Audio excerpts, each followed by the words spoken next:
আমার বাংলাদেশ আমি পেয়েছি মুক্তিযোদ্ধাদের হাত ধরে, আমি পেয়েছি বঙ্গবন্ধুর হাত ধরে।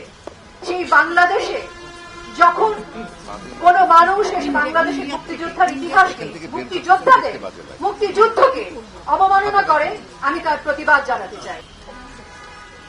আজকে শোকের মাস।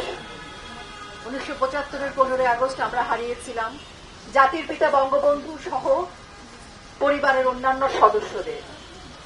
জাতির পিতাকে নৃশংসভাবে হত্যা করা হয়েছিল এবং জাতির জীবনে একটি কলঙ্কজনক অধ্যায় ছিল 1975-এর 15 আগস্ট।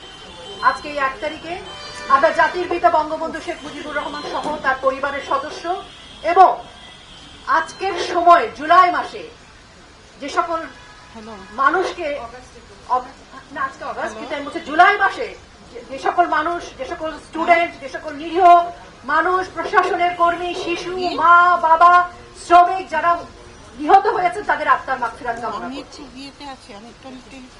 এখন স্পষ্ট কথা বলার সময়।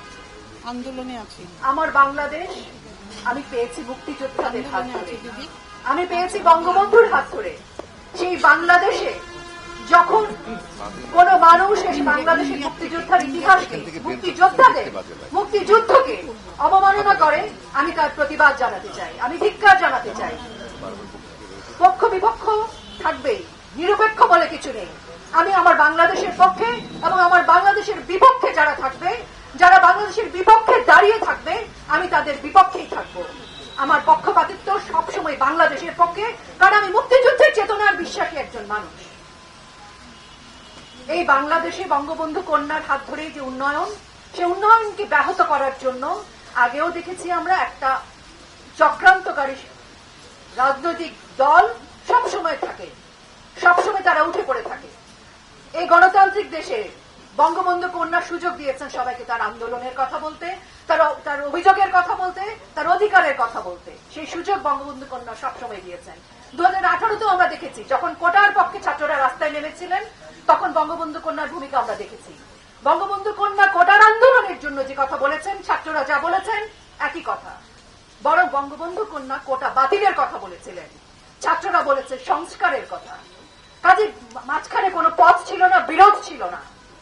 এই ছাত্রদের আন্দোলনকে যারা ছিনতাই করে নিয়ে গেছে, যারা এই ছাত্রদের আন্দোলনে দুষ্কৃতিকারী হিসেবে, জঙ্গি হিসেবে সহিংসতার রাজনীতি করেছে, যারা এর মধ্যে জঙ্গি ঢুকিয়েছে, তাদের বিরুদ্ধে প্রতিবাদ জানাতে চাই।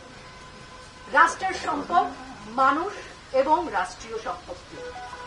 জীবনের যেমন মূল্য আছে তেমনি রাষ্ট্রীয় সম্পদেরও মূল্য আছে। আমরা প্রতিবাদ জানাতে চাই যারা নিরীহ মানুষকে, স্টুডেন্টদের আন্দোলনকে ছিনতাই করে হত্যা করেছে, সহিংসতা করেছে, তাদের বিরুদ্ধে প্রতিবাদ জানাতে চাই এবং নিরপেক্ষ তদন্ত হোক।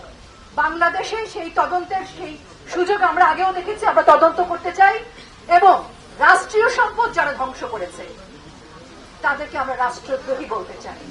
এই রাষ্ট্রদ্রোহীদের সাথে যারা একমত, সে যেই হোক, আমরা তাদের বিরুদ্ধে দাঁড়াতে চাই।